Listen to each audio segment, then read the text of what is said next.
Welcome back to Marta's Planning Mess. I'm just doing a real quick plan with me video to give you kind of an idea of how it works at the beginning of a week. It's actually the end of the previous week. It's Sunday evening.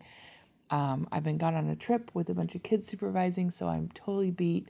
Have spent the day either driving home or just sitting around watching movies because I just need to chill out and decompress. But then it's like, oh goodness, we got to get our life together because Monday morning is going to start early. So these are the 3 books that I've been working with today. So those of you that have been watching, this last month, beginning in March, I decided to change up my planning routine with my worship planner because I was feeling like this A6 size was too small for what I was wanting to use that for. And so I had bought the Hobonichi Techo A6 in the AVEX style, which is the 2 separate 6-month planners, so that they would be slim and fit into my Bible case really easily. So when I made that decision, I actually was kind of feeling like I would probably do that, at some point. So I took the July through December one and decided to use it to keep track of some recipes and the macros there. And so anyway, these books became available because I wasn't going to use them for their original purpose.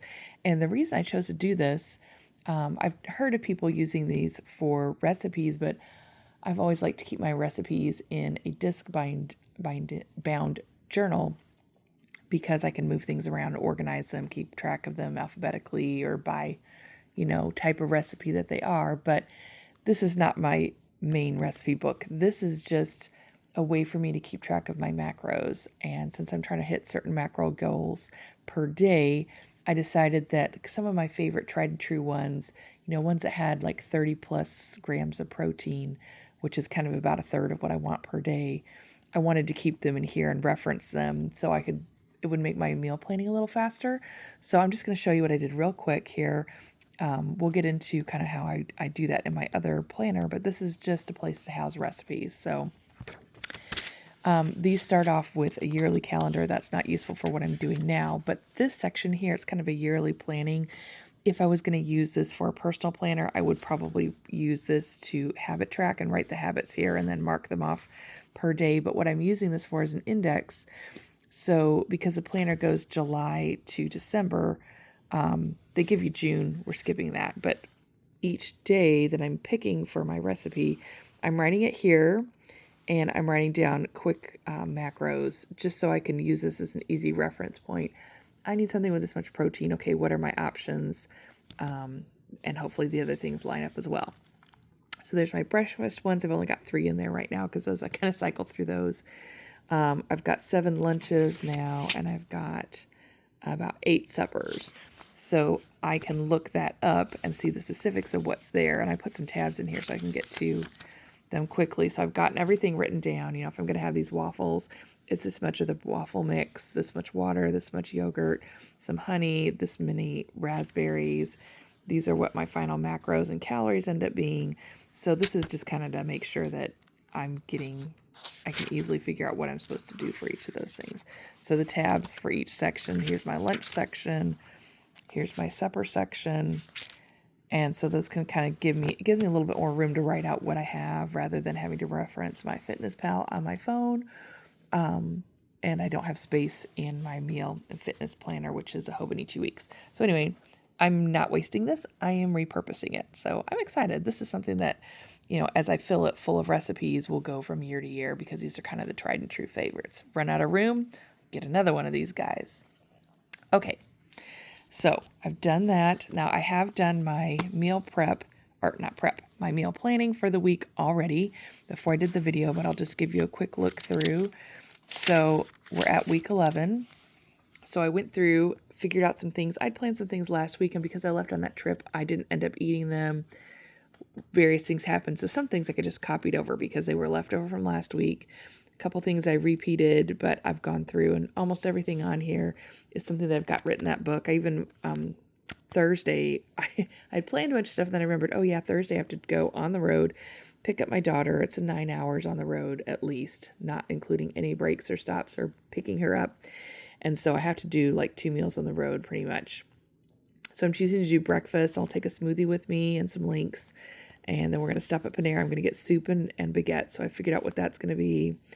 And then we'll meet up with my other daughter, do a violin lesson, and then head over to a youth group meeting. And so we're going to have to do Taco Bell. So figured out a Taco Bell meal. And, I forgot to write the totals here, but it is in my Fitness Pal. So I know I've come within my calorie goals and macros for the day. It's a little skewed because, I try and get 48 grams and I'm going to be over that. Here I've got 51. That's not too badly off.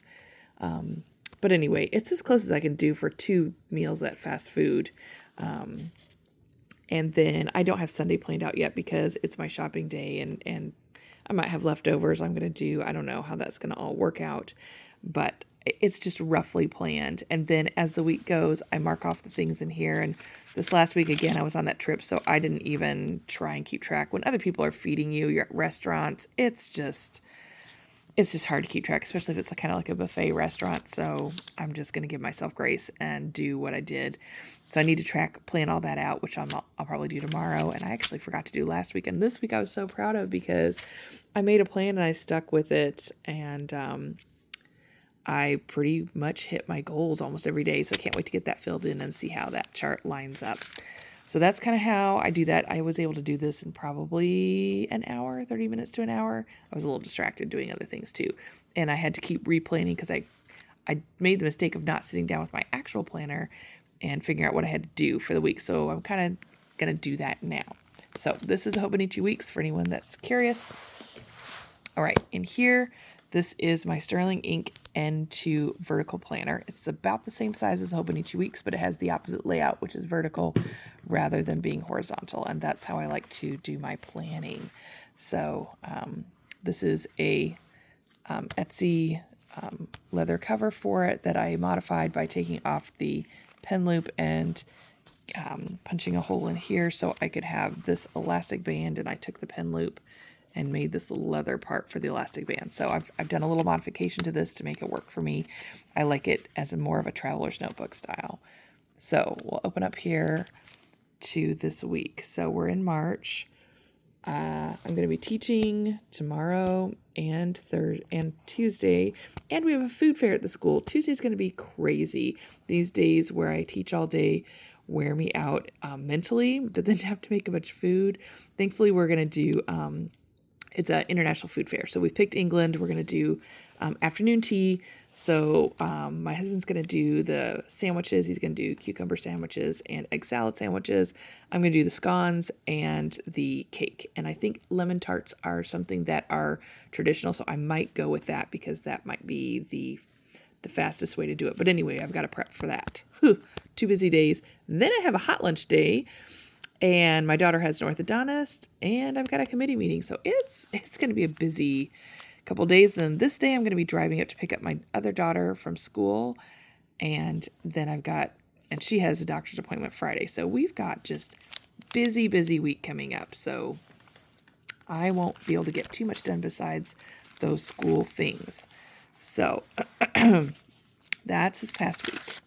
Okay, so I've got most of this stuff in here. The food fair I had, and then I've got a committee meeting there. Okay, need to get a shot in. I think this stuff, because it's been on the schedule for so long, is pretty much what it needs to be. I don't have to add anything to this, so that helps. So I'm going to turn over now to the to-do list section, which is back here in my in the blank pages in the back. So this is my March habit tracker. I've been bad about this. It was hard to keep up with it, especially on the trip. So I'll backfill and fill in what I can. I did a little different format where I kind of had it facing this way as far as the habits are concerned. And this part's mood. I probably can backfill that because I kind of remember each day had a specific thing that we did. I'll remember how I felt. Okay, this is last week's to-do list. You can see it ended Wednesday because that was the day we left on our trip, and I did not plan anything for myself except for pure survival. I have my laundry list here for the month because I still have 1 or 2 more loads to fold, and then I have to put it all away. So I haven't marked off those things yet. So that's something like for the month that it just keeps kind of rolling over. My to-do list for Sunday, I did meal plan. I haven't shopped for groceries. That's going to get rolled over to tomorrow. I'm doing a YouTube. Some of this stuff is just going to have to get rolled over either to next week or Monday. We'll see. Probably next week. My week's busy. So that's last week's leftover stuff that I will fill in some Sunday stuff from what I got done today. But other than that, it's pretty much done. And this will get moved over here. So these, just in case you didn't watch any of my other videos, these are my Post-it notes that I made for each day of the week, because these are kind of the things that happen every week routinely. So I kind of fill those, I have them written in here. As I complete tasks, then I write it. I'll write the day. Like, say I've got Monday, but I have nothing written. As I do these things that are on my list, my repeating list to do, I'll write them in here. And then when Monday's done, I'll take that sticker and I'll put it, let's see, on this page. This is for next week. And I'll just kind of get all that stuff lined up. These are like monthly projects that get rolled over. So they're down here on the week where those will be necessary. It's just kind of a way to help me not write things too many times. I can get lost in lists and I can make too much for myself to do. So that's kind of how that goes. Now, will there be more things to do on Monday than what's here? Yes, because these are just the recurring things. I obviously need to shop for my groceries. That's something I'm going to do first thing in the morning. So I will use like maybe a partial one of these. These are kind of a standard size. I think it's like 2 by 3 inches. Or is it 1.5 by 2 inches? It's 1.5 by 2 inches, I think. Anyway, I will probably tear one of these in half and do my like actual list of other things for Monday. That way I don't defile this recurring one with stuff. So I'll just stick it on top of here, and that one will get thrown away. But this one, because it's recurring, will just get moved down the line. So that's kind of how I plan. I'm not going to do that part with you because I'm trying to keep this video short. But just off the top of my head, I know for Monday, since I'm teaching art, I need to go over what my art lesson is that I planned last week and see if there's anything I need to purchase. I'm just doing the kindergarten class, and so I may not need to buy any supplies for them, but I probably need to bake some supplies for my older kids. So anyway, I'm going to review that in the morning when I get done shopping. What do I need to buy? Maybe while I'm out shopping, just in case I need to stop at the store and get it. And I need to collect whatever things I need for those art classes. So those things will go on here. I'm also doing some workouts. So that's stuff that will get added to Monday. Tuesday, obviously I'm going to need to buy the things for the supper, and that I did not put on my grocery list. Oh, that's one thing I should show you. Backtracking just for a second here. I showed you my plan for the week, but what I didn't show you is how I do my grocery list. Okay, so here's the plan. Once I get this set, then I turn over to the next week, and I've taken, these are big sticky notes. I just have to trim off a little bit of the bottom, and I cut it down the middle so it fits, because it's a little too wide for this space here. It probably would fit in a traveler's notebook size, I'm guessing. And so I redo a little bit of how these categories are just to work for me, but I start writing down the things that I need. So this is my grocery list, and this is small enough to fit obviously in like a fanny pack or just throw in my purse. This will go to the store and I'll check off all the things off the list as I buy it. So I do need to go through for my my International Food Fair menu. That's what I didn't put. And you can see there's big question marks because I'm going to be eating from everybody's booth. I mean,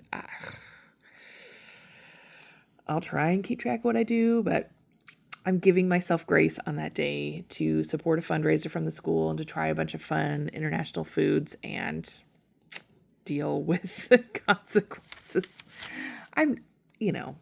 When this happens, you just have to give yourself grace because I'm not locked into being perfect. But I do my best to be as perfect as I can on the days when I don't have stuff like that, because everything adds up. So that is also a thing that I need to do, is make my grocery list. So rather than do that while I'm on here with you guys, this is just kind of how it works and how I plan things. And this will probably take me 10-15 minutes to make my smaller list for here. And then I will feel confident going into tomorrow that I can pull this out, turn to this page. Okay, this is what I'm doing for today. Just down here, if you've noticed all of these, what's this for this week that's left over?